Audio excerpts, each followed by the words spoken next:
Welcome to this live stream as part of our postgraduate research event. Thank you for joining us, and we're really delighted that you can. We're going to tell you over the next hour everything that we think you need to know about studying postgraduate research courses here within the School of Engineering, which sits within the Faculty of Computing, Engineering and Media. In order to do that, I'm joined by some great colleagues and some students who I'm going to introduce you to now. So first of all, I'm Alex. I'm part of the marketing team here. And we're also joined today by Mark. So Mark, if I could ask you to introduce yourself as well, please. Hiya. Yeah, I'm Mark Lemon. I'm Professor of Integrated Environmental Systems in the Institute of Energy and Sustainable Development, which is one of the research groups that I'll talk about in a few minutes. Super. Thanks, Mark. And we're also joined by Ozan, who's with us. So Ozan, if you could introduce yourself, please. Hi, everyone. My name is Ozan, and I am a PhD student at DMU, and my research is on building information modeling, and I am in the same department as Mark, and I'm in my second year. Fabulous. Thanks, Ozan. I'm looking forward to hearing all about your research. Yeah. And we're also joined by Tanvir as well. So Tanvir, if you could introduce yourself for us. Hi, my name is Tanvir. I'm in the Department of Computing, and my research is on self-driving cars. Fabulous. Self-driving cars. That's very exciting. Looking forward to hearing all about that. I'm sure I'll be asking you lots of questions, so brace yourself. But before we do come to Ozan and Tanvir, I'm going to hand over to Mark to give us a bit of a run through. So Mark, over to you. Okay, cheers. I'll just wait for the presentation to come up. Yeah, it should be coming up now. All right, hi everybody. Thanks for tuning in and at least having an interest in the opportunities or the possibilities of postgraduate research in engineering at the moment. Within the school, we've got two main research groups, the Institute of Energy and Sustainable Development and the Institute of Energy Sciences, Engineering Sciences. I suppose the core difference is the Energy and Sustainable Development has emerged out of an interest in the built environment, and obviously Engineering Sciences has emerged alongside core engineering interests.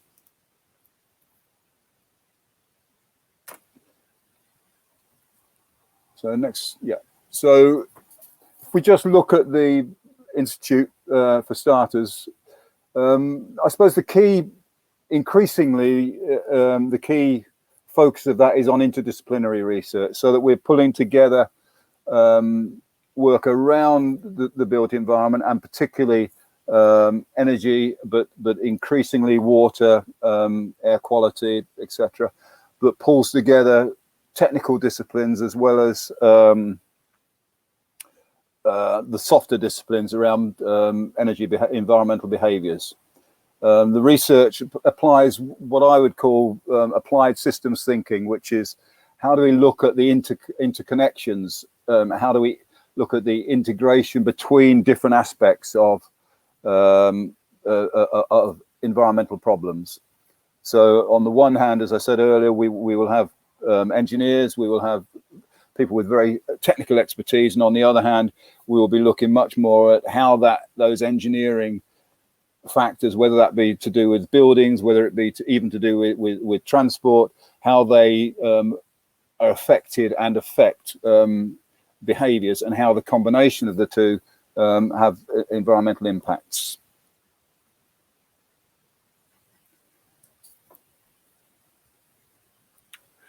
The Institute of Engineering Sciences is also multidisciplinary, but I suppose multidisciplinary in a much more traditional sense, in that it crosses, it looks at different disciplines within engineering. So you will be looking at mixes between mechanical and electronic applications, between mathematical and computer-based simulations alongside the harder engineering sciences. It tends to be less oriented towards the behavioral sciences, which is one of the features of the ISD. I would hope that's something that is changing, and that we are starting to become much more integrated in the way we look at engineering sciences. So the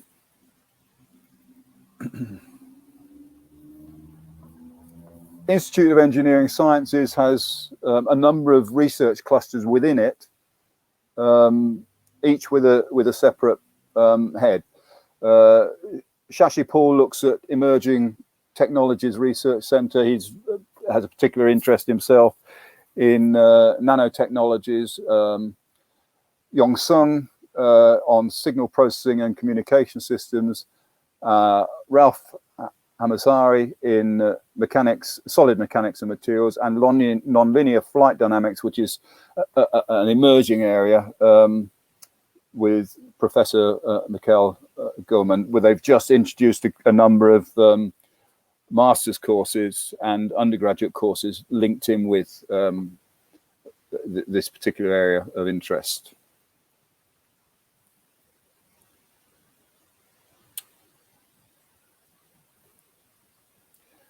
The ISD, oh, we've acquired another.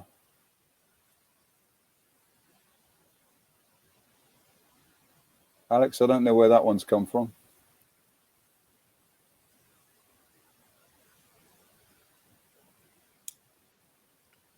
Let me just, that's very interesting. I think that's come from within the brand somewhere, because that's not from the shared screen. So just bear with us a second here. Here it's being played. So that should be back up and running for us. Okay, lovely. So, yeah, so the ISD doesn't have research centres in the same way as engineering. We tend to work across the school so that people who have the relevant skills are brought into whatever projects are appropriate. So, as I said earlier, we might have a number of Power or EdiNet. There are a number of others, Amen, where we've got computer-based modelers looking at agent-based modeling of energy systems, linked to engineers who would actually be looking at the technologies related to that energy, and behavioral scientists who would be looking at the behaviors that underpin energy use. But equally, we're starting to look, as I said earlier, at waste management and what have you. So here are a number of different types of projects that have been funded either by the research councils within the UK, EPSRC, or some quite large projects funded that we've led, funded by the European Community.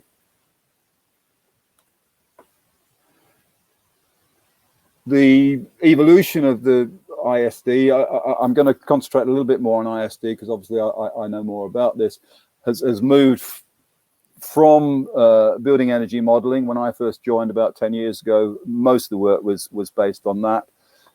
Increasingly to look at natural ventilation, thermal comfort, agent-based modeling, and more communities-oriented work. Some at one end that is very much based on social science and community, sustainable communities, but equally we're interested in how those sustainable communities actually interconnect or interface with the technologies and the overall systemic impacts of those interconnections.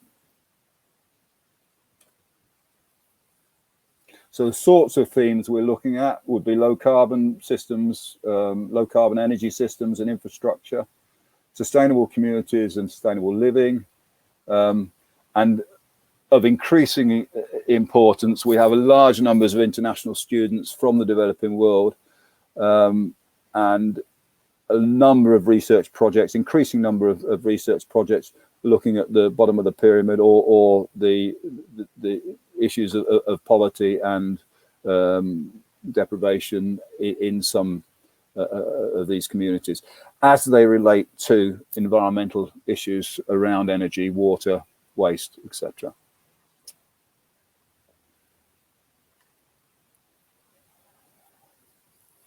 So the PhD research, some examples, low carbon systems would be some of the modeling activity, either of buildings or of energy systems themselves, smart grids, etc. Smart solutions to energy demand, both in the UK and abroad. Sustainable communities, number of students now looking at issues of resilience, incorporating the sustainable development goals into our, actually core to our research. Ecosystem management would be 2, 3 examples. The third example there, the role of agricultural bank in sustainable development. That's a project that's been undertaken in Libya. And then finally, looking at developing country solutions, monetization in Nigeria, electricity access, but in particular, lack of access to energy, particularly electricity, in the developing world.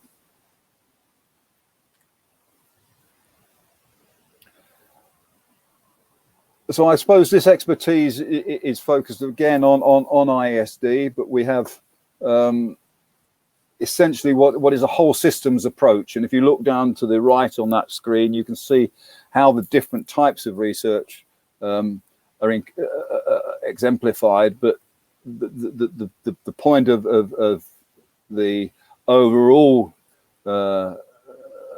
aim of the department is to look at how we pull these things together in a whole systems format. So looking at capacity building, knowledge transfer, knowledge management, looking at issues of governance, both the technical and the social issues around data processing, looking at smart cities, for example, and issues related to, increasingly related to digital exclusion, and design and simulation, particularly with regard to the built environment, but increasingly now to transportation, and not just to do with the technologies themselves, but to do with the systems. How do we design more effective systems?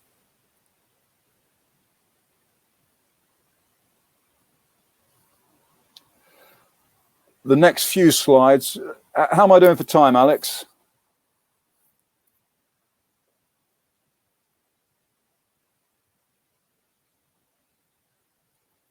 He's gone. Okay, well, I'm here. Sorry, I don't realise that I wasn't on the screen. You couldn't hear me. You've still got another 8-10 minutes or so, so you're welcome to. Okay, well, I can just I'll whip through some of these. We've got some examples here of research. I'll start off with the ISD ones, which I know a little bit more about. So a number of projects looking at low carbon energy. Geothermal energy. We've got our own energy lab within the school, which is used both by the ISD and by the Institute of Engineering Sciences. So we actually have internal research projects. Some of the photographs there are actually of a trial building that's next to the university, where we have been trialing certain novel geothermal technologies. Next one.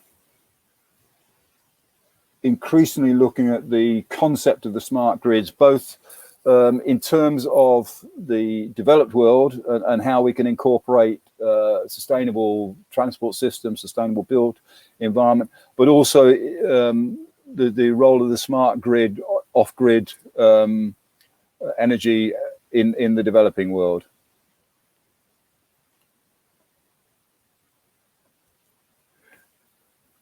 Number of projects that have looked at the behaviors and both at a local level, but also how they scale up and start to look at demand side responses in order to manage and plan much more effectively for how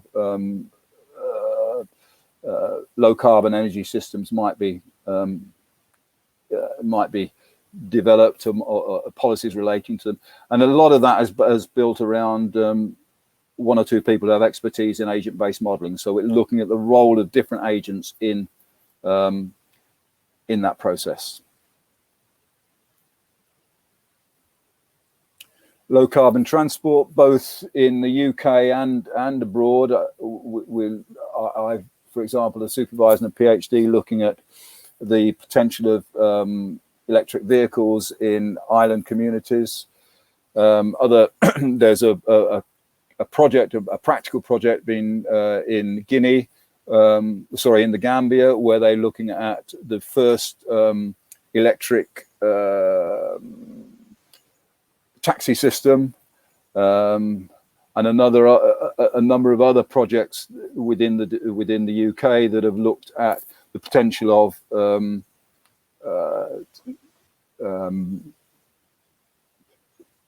large organizations like Nissan, Toyota, actually providing electric vehicles for community use, so that they become a community resource.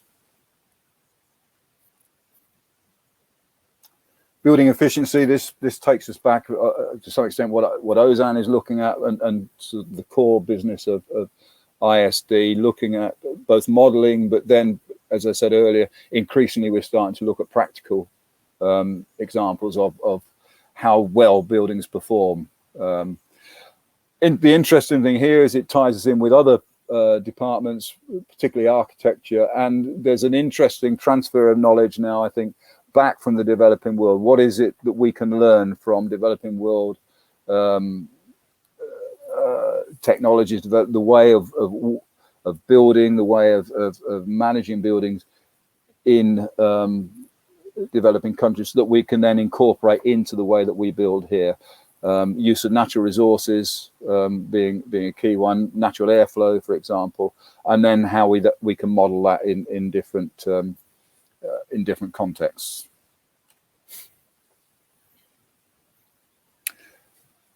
Looking at sustainable communities more generally, we've had projects that actually evaluate, for example, community food programs, but equally the photograph at the back there is to do with the refurbishment of Victorian properties, to look at how energy efficient they are, dependent upon a range of different interventions. This particular photograph is the building that's adjacent to the university. We had another one in Leicester where we completely stripped the property using a government grant, and then introduced a whole range of different contemporary technologies to see how close we could get to a zero carbon building.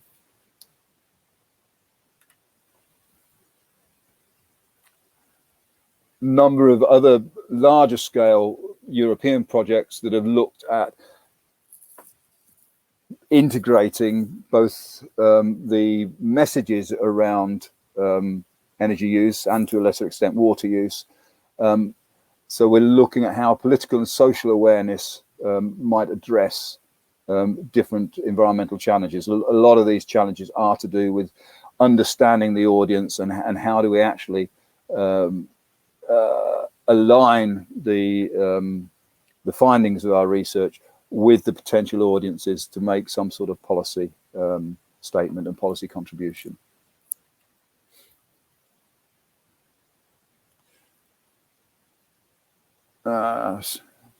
There should be some smiley faces. Oh, there are some smiley faces and some glum faces. And looking at how we can actually communicate within a building to a range of different users. At one level, this project looked at the core data around energy use within a building, right down to the spreadsheets and the basic data. What's on the screen there is how we communicate, how it was communicated to users, so they could actually see how they were performing both individually and collectively. This was undertaken in a number of local authority buildings in the UK, and then was rolled out across Europe.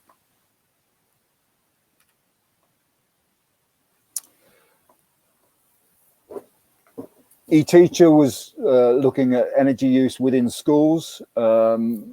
It was applied research, so that actually involved students, teachers, and energy managers within the buildings to see how a different range of ICT innovations could actually help and translate into different pedagogic formats for use within the curriculum.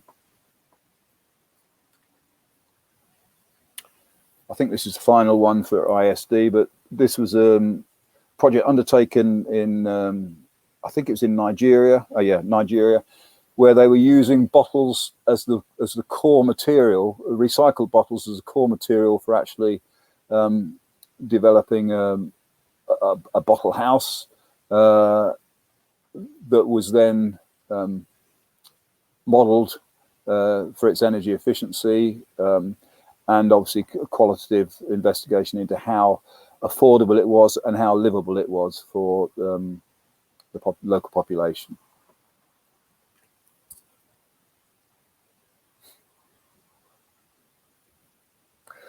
The concept of microgrids I mentioned earlier, a lot of this work is also carried out in the developing world, but ESCO-Box initially was developed by academics within ISD to look at smart systems and how microgrids could be managed more effectively using smart technologies.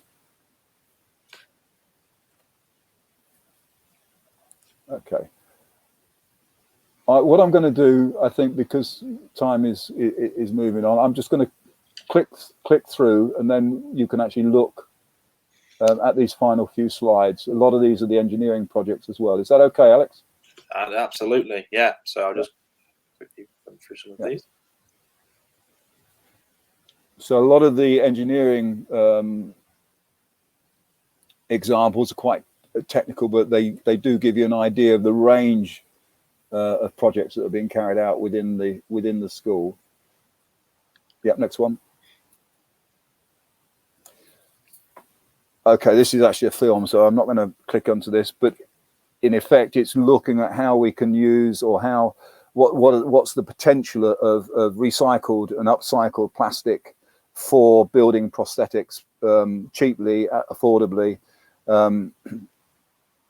within areas where, particularly conflict areas where prosthetics are at a premium, unfortunately.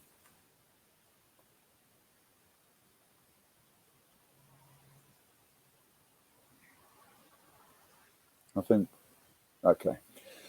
3D printing is obviously becoming much more commonplace, not only within our school, but within the School of Art and Design. But some of the work done here is actually looking at artificial limbs, bone implants, and how 3D printing can, biomaterials can actually help with that. Obviously, so a lot of the early work in 3D printing was based upon clinical and medical requirements for body parts. Continuation of the same work. Yeah. I'd like to say I know that I can understand a lot of these, but I can't. But essentially, what we are looking at is a range of different research about how 3D printing can address issues. This is obviously to do with vision, with optical, but also with recycled materials.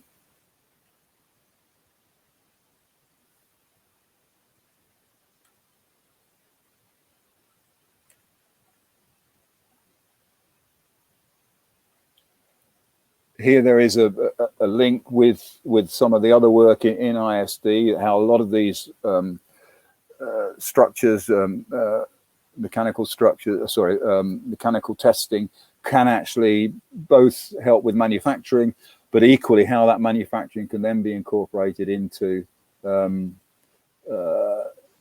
new technologies that relate to the built environment.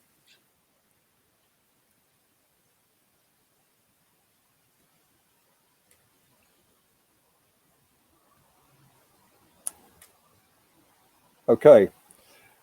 I apologise for my lack of knowledge about some of the engineering projects. It's quite technical, and I'm not very technical, but all of those had academics. I think one of the things that's worth thinking about is if you are interested in that type of research, to look on the web and to identify the academics and to make an initial contact with those academics who align with your interests. I think the other point I would make before we come on to the questions later is that there isn't a. People often think that we are only interested in work that we have direct projects in.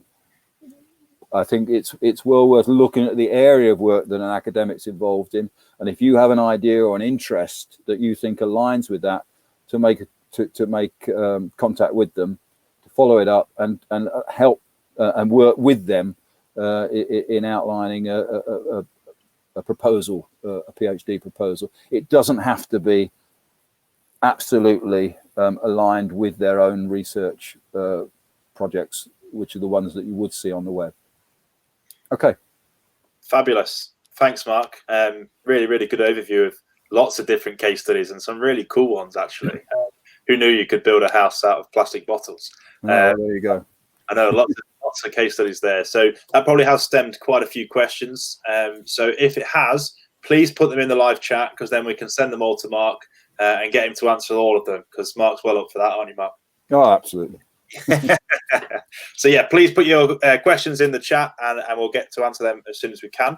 I think so far we've only got the one question that's come in, so I'll just pop that on the screen. So somebody's asked about MSc research. So I don't know, Mark, if you're able to elaborate on that a little bit. Yeah. Well, if you mean MSc research takes two forms. One is that at the end of a taught master's degree, there is always a dissertation, which I think is about 30 to 40% of the overall mark, and takes about 3 months of a 1 year, 3 to 4 months of a 1 year degree. 2 year if it's part-time.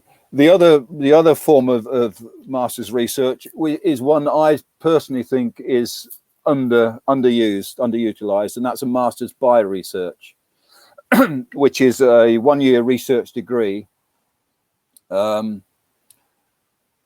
similar to a PhD in as much as it's a research degree. It's not based on taught, doesn't have a taught component. The relationship with a supervisor is very similar. It probably, I mean, I've supervised a few of these. It's probably a little bit lighter in terms of the methodology, obviously, because of the time and the data that can be collected in the year. But I think it's also a really good way for a prospective researcher to find out whether this is what they want to be doing. The one caveat is that formally, one is not meant to take your master's by research project onto a PhD.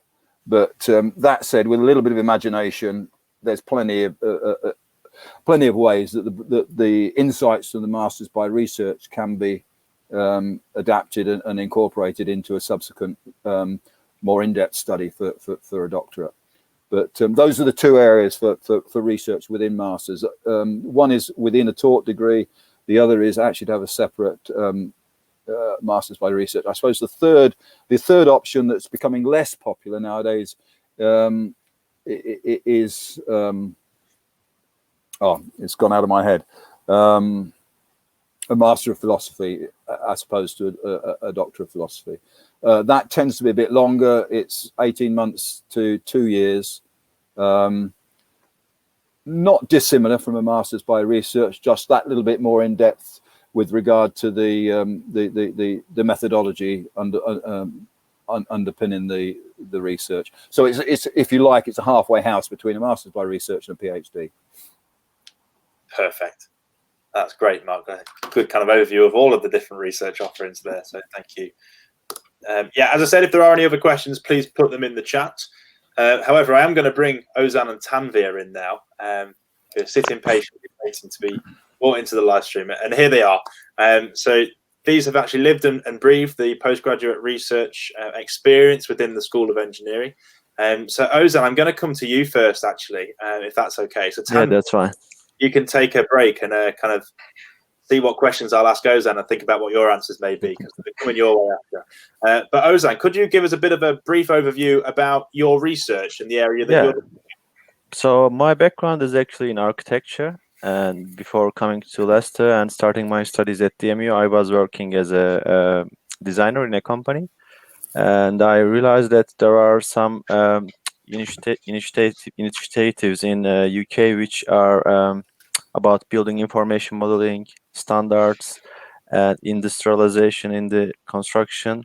So I decided to continue my career at DMU, and then I started to do research on building information modeling, the standards that are applied in the UK construction industry, how the industry is digitalizing, because the construction is one of the industries that is not reduced with its like lack of standards.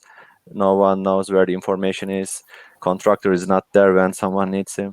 So my research was about how can we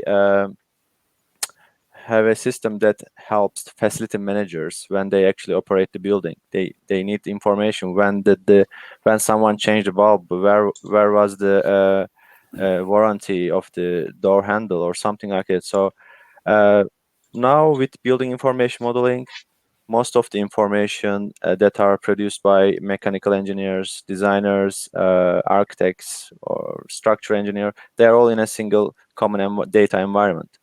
And unfortunately, in a country where I was working, there were no any standards. So I decided to come here because the standards are initially produced by UK and then they become ISO standards. So that was the main reason why I decided to come UK in particular. And the most important part of my research is also how I try to integrate the data with the use of some semantic web technologies. So I'm not going to go too deep onto it, but it's about having a system where computers can interpret data. So, for instance, it's kind of a part. It's also related with artificial intelligence, actually. So when you talk to your phone, Siri, it can estimate what you are trying to say. So what if we have a SMS system that can help facility managers in the buildings? So when they need to change refurbishments, so when they need to adjust a building based on students' perspective. So it's also some aspects of my study. How can we integrate users' perspective into the design into operational phase? So it's basically revolving around different topics, and it's quite interdisciplinary. And I'm in my second year now, and actually I was hoping to start my data collection, and the COVID came into our lives, and I had to study from home. I had to postpone my data collection. However, it's all going fine. I'm happy with my department. There is support. There is everything is online. So overall, yeah, this is my experience for the last 2 years. Super, thank you. I'm going to probe on that a little bit, Ozan, if that's all right. Sure. I am going to ask kind of what supervision and support you have had throughout your time at DMU. I appreciate, obviously, a postgrad research area is a lot of independent work, but it'd be good for you to kind of share your experience of what support networks you've had in place since starting. Yeah, actually, the project I was applied was adverted by my faculty, and the person who adverted the position was my supervisor. So he had a project, and he was looking for a candidate. So yeah, from first year, I mean, I'm having regular meetings with my supervisor, and I was allocated to the second supervisor was from another background, and the first one from another one. So I was able to contact both in terms of what I should be doing. So when you are in the first year, you don't know some, especially for people who are coming from industry. It's like you are sometimes you need to ask something like, what am I supposed to do? How do I need to? Where do I need to focus? So there was support, and I mean, we have a digital system where we keep our records. So whenever I have a meeting, we discuss some key topics, and I am able to note what we discussed, and my supervisor provide me feedback. What is the next step? So and especially during the lockdown, I was actually kind of I had some concerns. How would it be in a digital environment? But luckily, our IT department provided us tools and everything, so we are able to contact in Microsoft Teams, Skype. So everything goes smoothly so far. Yeah, and I'm happy with the supervision I'm getting actually. Perfect. Thank you. Maybe one more thing. So if it's also important to note that sometimes like supervisors can be busy, so they have other commitments. So, but my experience, although my supervisor was kind of busy, we were able to meet regularly, and there was support. So, yeah. Fabulous. Sounds like you've had a really good kind of support network around you during, especially what's probably been a very stressful time, obviously, for everybody. So, really good to hear that. Thanks, Ozan, for that. I will come back to you with a couple of questions later on. So you're not free just yet. But Tanvir, I am coming to you next. I hope you would take notes of the questions that I was asking Ozan, because the same are coming to you. So could you please give us an overview of your research, if you would, please? Yes. So my research is in self-driving cars. So what I'm doing is I'm looking at developing scenarios for self-driving cars. So it's more like scenarios for around the corner detection and communication. Like the self-driving car has to receive information beforehand, so to avoid any potential collisions in the future. So that's what my research is about. And so my research is in computer science, but I did my undergrad in mechatronics engineering. But I was very much interested in this area, so it was something I decided to go into. Perfect. So what would you say is the biggest barrier to us all sitting in electric cars and never having to drive again? The biggest barrier would be it would actually be if the amount of information the vehicle has, because just now the main issues is like there is situations where like we have had Google cars going or Uber cars, sorry, it's actually Tesla cars. They went to an accident because there was a white vehicle right in front of it, and it thought it was an underpass instead of it actually seeing it as a white vehicle. So there was a big collision there, and the person in the vehicle unfortunately passed away. Also, recently with Uber cars, there was another collision there, and there was a collision with a pedestrian. I'm sure everybody read the news because it was the first self-driving car accident. And the issue with that was the person who programmed it didn't kind of put something like to give an alert to the driver to let the driver know that the system doesn't know what to do. So the person in the car wasn't able to take over. So it's about getting every possible scenario in it. That's the biggest issue we have. Yeah, absolutely. I mean, it's a huge challenge, isn't it? So I'm going to put you on the spot here. When do you think that I'll be able to buy my first driverless car? I would say maybe 2025 or 2030, maybe. Wow. But because Tesla is already there, like we're just waiting for the all the little bits done. Yeah. So the technology really has come a long way. Yes. Now just getting those kind of finer details ironed out. Fantastic. So what stage of the course are you at now, Tanvir? So I'm almost finishing. This is my last year now.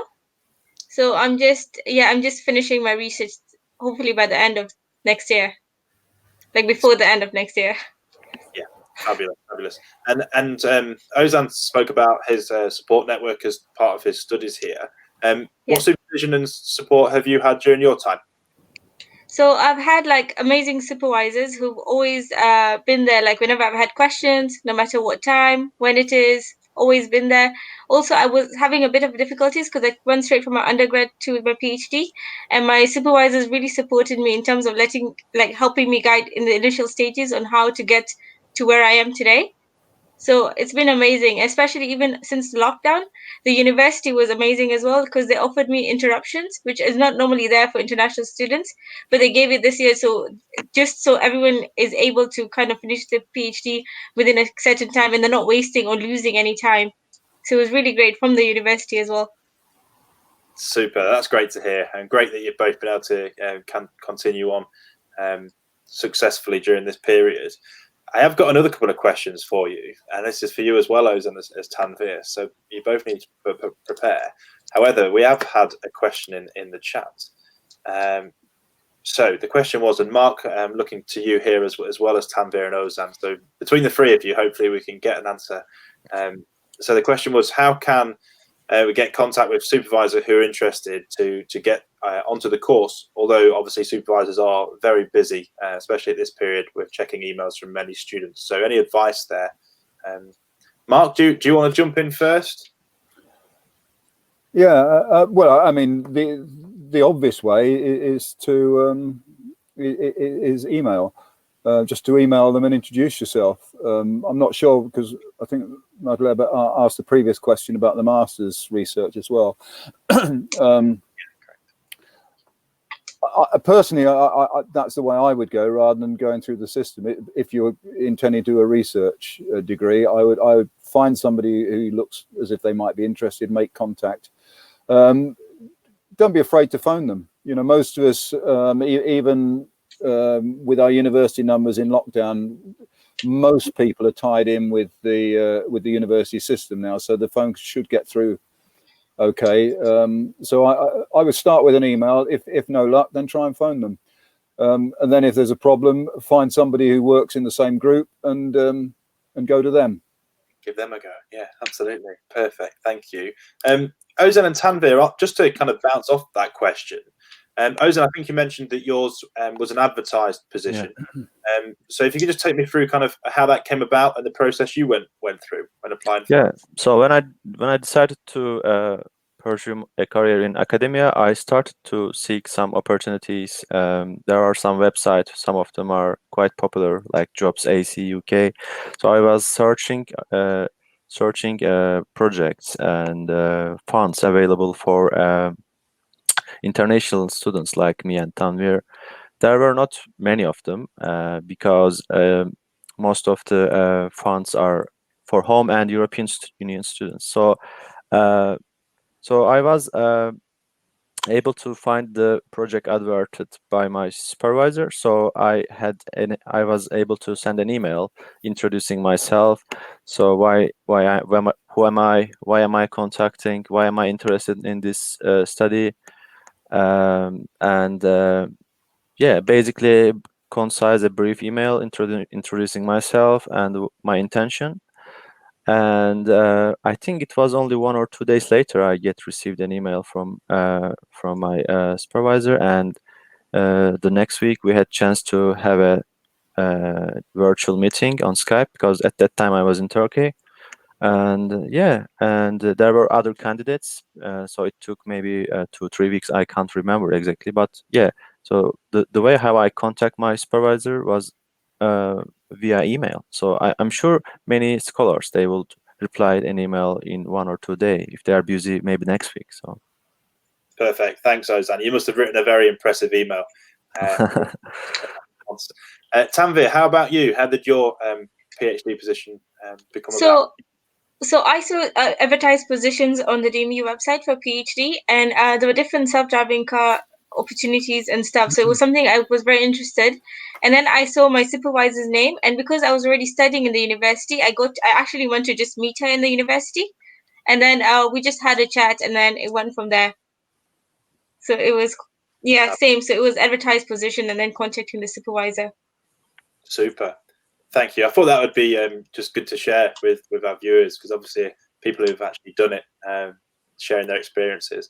We've got another question that's come in here, so I'm just going to pop this up now. So what's the biggest challenge in terms of collecting data for systems? So Ozan and Tanvir, I'm going to come to you both for this one. So Ozan, unfortunately, you seem to be going first every time. So yeah, that's fine. With that trend, that's so right. I think the question is about collecting data in terms of during your research degree. So actually it depends on the research you are doing, and it depends on what kind of information you are looking for. So for instance, I can give example from my study. It's not about systems, but it's about like collecting information from people. So So the challenge is you need to fill lots of ethics forms. What kind of actually the Mark was approving my ethics forms. It was like in my first year. So what is the information you are collecting? Is there any privacy data? Like so there are many challenges. I didn't know that it will be taking so long. So I need to follow a procedure where I describe my study, what kind of data am I going to collect, and how am I going to use the data. So yeah, I think the question is about the challenges for research students. How do they collect data when it's especially if it's primary data like from human being or like a survey. So but I'm sure that university provides some supports. For instance, for my research I had to contact with the MU estates department, but yeah, I mean they were responding my emails. They provided me information I needed.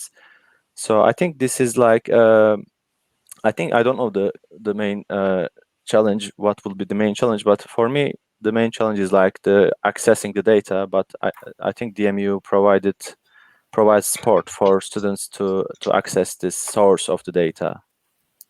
Yeah. Super. Thanks, Ozan. Really good answer. He also gave Tanvir a lot of time to think about hers. So, Tanvir, how about you? I know you mentioned that obviously some of the data side is still to come, but any of the data collection that you may have done so far? Yes.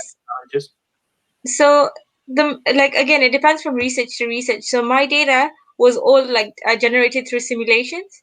So I didn't have to interact with humans or any issue with that. So I didn't have to worry about filling any ethical forms. But so if you are focused on generating data from simulations, I think your biggest issue would be computer speed and space. Those are two big things, memory and space, and just making sure you have a machine that can work through that. And the university normally helps you out with that. So before you start off with your research, they ask you what are the requirements for your research in terms of PC, in terms of everything else, and then with that they kind of let you know where you allocated resources. So in terms of that, those are the biggest challenges, but that's been sorted, and the university has provided me the resources to be able to conduct the research.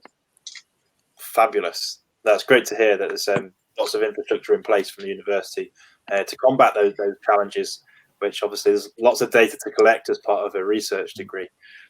So Ozan and Tanvir, I did promise another couple of questions. Alex, can I just intervene? Yeah, in answer to Emery's question, I don't know if he was focusing on the system, and as opposed to the collecting of data generally. And I think there are a number of things for consideration. One is how you specify the data you're going to collect, and that's always a question of depth against breadth. Either you go into something in a great deal of depth and that restricts the breadth, or you go and you look for a wide range of data and that restricts the depth. And that leads on to a second issue, which Ozan mentioned really, which is how you collect that data. Obviously, if you're collecting deep data in depth, then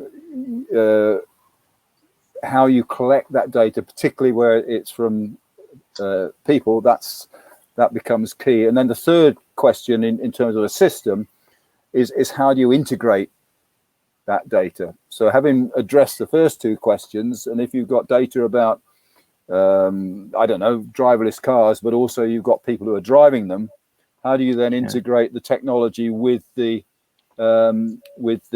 perceptions and the behaviors of the people? So I think there are three elements to do with the actual system and collecting data that I don't know whether that's what Emery was asking about.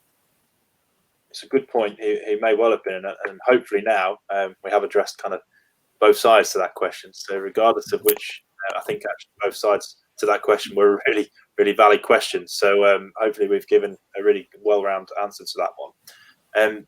So I have got another couple of questions for both Ozan and Tanvir. And I'm going to come to Tanvir first this time because I think it's only fair. I've gone to Ozan first every time so far. It's just a very generic question in terms of what has it been like? So what was your experience so far of being a PGR student at DMU? So it's been a very positive experience because there's been a lot that the university offers. So, for example, I'm actually also part-time teaching. So I've had opportunities like that to develop myself, to develop my CV. And then also like the university also offers in terms of like PhD societies. So you meet other PhD students and you can kind of get to know what everyone's research is about. And then there's also like within the university there's PhD competitions, so like poster competitions or presenting your research. So there's a lot of support in that way, which is really nice, and it's been really helpful to help me build myself up within the PhD. And yes, so I think it's been a very great experience. Good, fabulous. And Ozan, same question to Yeah. you. So what's it Yeah, I like? think I agree with Tanvir's. I mean, I tried to remember if I had any negative experience, but I mean, everything was smooth, especially in the first year when I was starting my studies. There were many staff who were very warm to me, like other PhD students that I shared my office with. I mean, they were very friendly, and I was given a particular desk with a plenty of space. I had my own computer, and yeah, I mean, in the first year, I had to learn some particular software, and there was some workshops on it. So I was not sure if I will be able to attend this one, or if university will be able to support my some of my expenses. And then I contact my school, and they were luckily they were able to provide me some funds. So I attend this workshop. It was amazing. I learned uh, most of the knowledge I learned was from that workshop. So I mean, yeah, I mean, but as a PhD student, I can say it's all depends on you. You are independent researcher. So, but as an international student, I can say my experience was positive. Even in the lockdown, in my first year, second year, yeah, I was also given some part-time jobs by university. They are not. I mean, I was not teaching part, but I was able to assist some of the stuff with marking the assignments, some MSc supervision. So it's all important because at the end of the day, most PhD students end up in academia, in universities. So when we finish, when we get our degrees, we will all applying to universities across the world. So having this experience is quite unique. And I have many friends across UK, and unfortunately, not many has this opportunity. So I can say that DMU is very, very successful in terms of providing opportunities for their PhD students. Fabulous. Really nice summary of your kind of your experience as a PGR, a postgrad research student here. And I'm delighted that you couldn't think of any negatives. So they were very minimal, if any. So that's great. My final question, and Tanvir, I'll come to you first. Is first of all, did you live in Leicester during your time? Have you lived in Leicester? And if so, what was it like to live in Leicester? Because I appreciate that's a big change for many. Yes. So yes, I am living in Leicester. So I originally came from Mombasa, which is a small island in Kenya, and Leicester is really nice because I like the fact that it's very small and I can just bike it anywhere I want. So I've never had to worry about catching a bus or taking an Uber or a taxi. So in terms of transport costs, it's been very nice, and also there's a lot of nice sceneries and greeneries. Yeah, so there's a river that you can walk through. There are loads of swans, which is really nice. I don't get to see in Kenya. So it's been very nice. I really like all the little things in Leicester. I think it's very nice, small, and very easy to get around. Yeah. It's fabulous. Ozan, how about you? Yeah, I mean, I can't say I agree totally with Tanvir. I like Leicester, but obviously it's not the most beautiful city in the UK. Actually, I did my master's in Reading, so it was in 2016. So compared to Reading, it's totally different environment. I like Leicester because it's like very people from everywhere. It's like you can eat any kind of food. You can find anything. I'm from Turkey. I can find a nice kebab restaurant. I can buy whatever food I want to eat that day. I mean, it's you are able to access any kind of cultural thing. I mean, if you want to have and there are people from everywhere, so it's quite mixed, and I like that. And apart from that, as a student who is not having quite large amounts of salary, I can say Leicester is like quite easy to live in. I mean, you can go to London easily, and it's in the middle. I mean, it's Midlands, so. But for the city, I can't say I really like Leicester. But as a student, I can say it works. It's fine with me. Fabulous. So I think to summarise there, we've got a really nice city where you can bike around. No, I don't bike around. It's and that's maybe more of a reflection on me than the fact that you can do it, and you can pretty much eat whatever you like in Leicester. Yes. As a summary, is that a fair reflection? Yeah, I would say so. Yeah. Fabulous. Cool. So we are just about running out of time. So we will follow up in the live chat with some links to help you with applications. I do believe that there is a banner to show you now, which if you would like to find out how to apply, then you need to go to the link, which is dmu.ac.uk/doctoral college/study/how to apply. So if you want to go there. There are also some deadlines for the applications. So the intake for the 1st of January 2021, the application deadline is the 2nd of November 2020. And for the intake of the 1st of April 2021, the application deadline is the 1st of February 2021. There are also some scholarships available. So if you are looking at those, then there is a web link for that as well. And again, it's long, so bear with me. It's dmu.ac.uk/doctoral college/study/scholarships. So if there are any kind of questions that we haven't been able to cover today, please do email them to pgradmissions@dmu.ac.uk and they'll do their best to get back to you. But I think that's about all we've got time for. So Mark, I don't know if there's anything that you'd like to say just to end the live stream.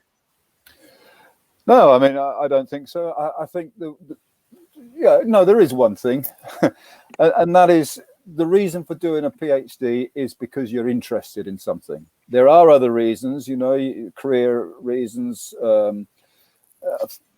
looking down the line, possibly even financial reasons, but don't do a PhD unless you are really interested. It's a fantastic opportunity. It's a fantastic experience, but it's also a real commitment. And I don't know whether Tanvir and Ozan would agree, but if you're not interested in it, it's a very long time. If you are interested in it, it's an extremely good thing to do. Yeah, I agree. I mean, that's to the point. I mean, this is one of the most important things why one should do a PhD if you are really interested in, and otherwise it can be quite challenging. That's true, yeah. I think that's a really good point, and a really good point to end on. I think actually to find out about our research, you can visit our research pages, and hopefully you'll be able to see there all the different areas that we cover that match and align to your interests, which we've just discussed how important they are. So there should be a URL popping on the screen to our research pages in a second. But whilst we dig that out, I would like to just say a huge thank you to yourself, Mark, and of course Ozan and Tanvir for answering all of the questions that we've had today. As I said before, if there are any other questions, please send them to pgradmissions@dmu.ac.uk. And the research pages are on our website, so please head to the website dmu.ac.uk to find those research pages and have a look through to see which match your interests. Once again, a huge thank you to everybody for joining us, and we'll hope to see you again soon on another DMU live stream. Yeah. Thanks. Goodbye. Good luck with the application. Thank you. Bye bye.